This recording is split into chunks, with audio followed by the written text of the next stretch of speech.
윤명선, 이명웅 때문에 눈물, 알고 보니 충격 발언, 계란 하나 못 사는 가난, 앨범 제작 폭삭 망했다.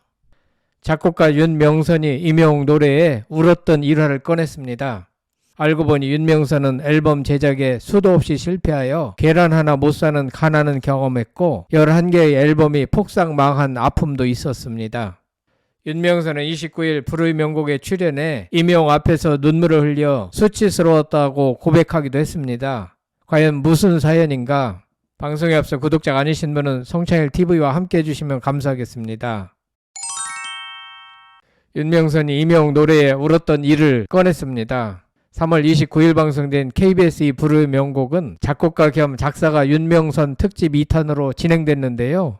이날 윤명선은 이명웅의 인생 찬가에 대해 단 한 글자도 찍지 않고 녹음을 단 한 번에 끝냈어요. 공동 작곡가가 디렉을 보고 제가 안에서 지휘를 했는데 저는 핸드폰 끼고 들어가서 옆에서 지휘를 하는 역할을 했거든요. 정말 열심히 지휘를 하고 딱 끝났을 때 얼굴에 땀이 너무 많아가지고 이렇게 땀이 많이 날까 하고 만져봤더니 눈물이더라고요 라고 비화를 전했습니다. 그는 그래서 남자 노래를 듣고 눈물 흘린 게 너무 수치스러웠고 그래서 그거를 이명웅님에게 말하지 않았으면 좋겠다. 비밀로 해서 그런 경험은 진짜 딱 한 번이지 않았을까 싶네요라며 너스레를 떨었습니다. 이런 비하인드 스토리는 인생 찬가의 녹음 당시 순간이 얼마나 강렬했는지를 말해주는 장면입니다. 윤명선은 이것만큼은 비밀로 하자고 했지만 이 이야기는 꼭 나누고 싶었다며 녹음 당시를 회상했습니다. 그는 인생 찬가 데모는 그저 노래였지만 이명웅이 부르자 전혀 다른 곡이 됐다. 첫 마디부터 숨이 멎을 뻔했고 까무러칠 정도였다 라고 밝혔습니다. 또한 노래가 끝날 때마다 눈물이 핑 돌았다. 기계적으로 편집할 게 하나도 없었다며 진정한 아티스트로서의 이명웅을 극찬했습니다. 현장에 있던 제작진과 스태프들 역시 녹음실에 있던 모두가 말없이 귀를 기울였다. 녹음이 끝난 후 아무도 먼저 말을 꺼내지 못했다라고 전해 당시 분위기에 깊은 울림을 전했습니다. 이명웅의 곡 인생 찬가는 삶의 여정과 감사, 희망을 노래하는 가사와 멜로디로 이루어져 있는데요. 인생의 성취와 아픔, 모든 순간이 모여 현재의 자신을 잃었다는 메시지를 담고 있습니다. 힘들었던 시간도 결국은 나를 위한 선물이었더라와 같은 부분에서는 삶의 고난이 단순히 고통으로 끝나는 것이 아니라 그것마저도 성장의 자양분이 될 수 있다는 희망적 메시지를 전합니다. 이명웅의 목소리는 단순히 음악적인 감동을 주는 것을 넘어 마치 가까운 친구가 자신의 이야기를 들려주는 듯한 친근함을 줍니다. 삶이 항상 순탄치만은 않지만 그것을 긍정적으로 받아들이고 감사하는 태도를 강조합니다. 인생 찬가의 서정적인 멜로디는 듣는 이들의 감정을 자극하며 피아노와 스트링 사운드의 조화가 곡의 깊이를 더합니다. 아마 가수 이명웅이 작사가 윤명선의 의중을 제대로 담아 불렀기에 윤명선은 큰 감동을 받고 눈물을 흘렸던 것 같습니다. 29일 불의 명곡에 출연한 윤명선은 계란 하나 못 사는 가난, 앨범 제작 11개 다 폭삭 망했다라는 사연도 덧붙였습니다. 이날 신동엽은 윤명선에게 지금은 작곡가로 이렇게 지내고 있지만 가수들 앨범 제작도 했었잖아요. 근데 사실 그 앨범 제작이라는 게 이게 정말 성공하기가 낙타가 바늘구멍 들어가는 것보다도 더 어렵다고 하는데 제가 알기로는 뭐 몇 번 좀 실패를 했잖아요. 그래서 경제적으로도 큰 손해를 본 적도 있었을 텐데 라고 물었습니다. 이에 윤명선은 제가 앨범 11장을 제작해서 다 망했습니다. 너무 심하게 망해가지고 이제 마지막 남은 제 식구, 매니저 동생들하고 라면을 끓여 먹는데 계란도 못 사는 상황이더라. 그런데 맛있는 걸 먹을 수 없다는 그 자괴감에 빠지면서 이 곡이 또 멜로디가 저를 또 찾아오더라고요.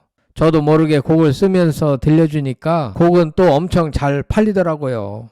그리고 또 이제 그걸 또 저작권 받아서 또 제작하고 또 망하고 그랬다라고 말해 웃음을 더했습니다. 윤명선은 이제는 제작을 절대 하지 않을 생각입니다 라고 너스레를 떨었습니다. 한편 윤명선은 유명한 대중가요 작곡가로 1969년생입니다. 특히 장윤정의 어머나, 이류의 까만 안경, 그리고 슈퍼주니어 T의 로쿠꺼와 같은 곡들이 그의 대표작으로 꼽힙니다. 그는 또한 홍지연의 사랑의 여왕, 유산슬의 이별의 버스 정류장, 장민호의 남자는 말합니다, 조관우의 이별의 정원, 김혜연의 어쩌나, 김흥국의 의아, 유진아의 쓰리랑 등이 있으며 이 외에도 발라드 작곡으로는 김장훈의 허니, 이승철의 서쪽 하늘, 윤미래의 떠나지마, 정동하의 오사랑 등 트로트만 작곡하는 것이 아닌 다재다능한 작곡가입니다.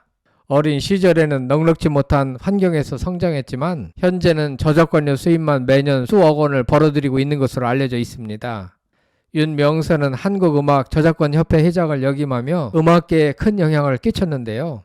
윤명선은 1988년에 동갑내기 아내 정혜선과 결혼하여 가정을 이루고 있는데요. 아내 정혜선은 천재 싱어송라이터로 유명하고 부부가 음악을 함께 하는 파트너로 알려져 있습니다. 윤명선은 2021년 TV조선 내일은 국민가수, 2022년 MBN의 불타는 트롯맨, 그리고 2023년 MBN의 현역가왕에 출연하여 심사를 맡았고 재미있는 코멘트로 많은 인기를 누리고 있습니다. 이 외에도 윤명선은 과거 배우 장동건의 매니저로 활동했으며 가수 박진영의 총괄 매니저로도 일했습니다. 윤명선은 매니저로 출발, 작곡가로 재능을 발휘해 가요계에선 스타급 대열에 올라섰는데요. 그는 해군 홍보단원, 가수 매니저, 작곡가, 아트 매니저, 음악 제작자로 업을 계속 추가했습니다.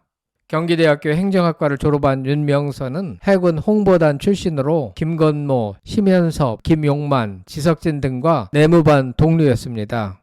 장동건, 최진영의 로드 매니저를 거쳐 MC 김승현, 가수 김신우에 이어 94년 박진영의 1집 날 떠나지 마 때부터 박진영의 매니저로 일했습니다.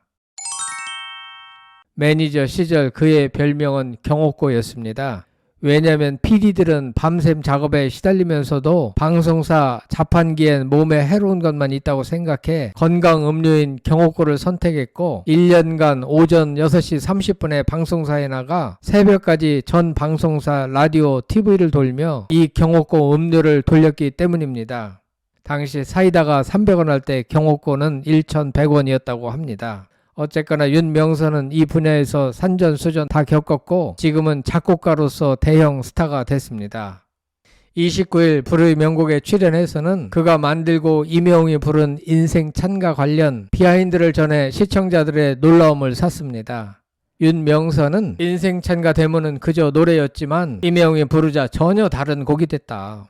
첫 마디부터 숨이 멎을 뻔했고 까무러칠 정도였다라고 밝혔습니다. 또한 노래가 끝날 때마다 눈물이 핑 돌았다. 기계적으로 편집할 게 하나도 없었다며 진정한 아티스트로서의 임영웅을 극찬했습니다. 임영웅의 진정한 노래 실력을 윤명선이 확실하게 보증한 것이나 다름없습니다. 그런 임영웅은 넷플릭스 오리지널 시리즈 폭삭 소가수다 마지막 회에서 오애순을 울리고 말았습니다. 어머니, 임영웅 나오네. 임영웅. 자식과 손주를 위해 분주히 김치를 손질하던 애순의 손이 순간 멈췄습니다. TV에서 임영웅이 부르는 노래를 듣자 애순의 눈가가 순식간에 촉촉해졌습니다. 곁에 있던 딸 금명은 여전히 소녀 같은 엄마의 모습을 흐뭇하게 바라봅니다. 임영웅, 윤명선, 애순이 모두 노래 하나로 통한 것 같습니다. 끝까지 시청해 주셔서 대단히 감사합니다.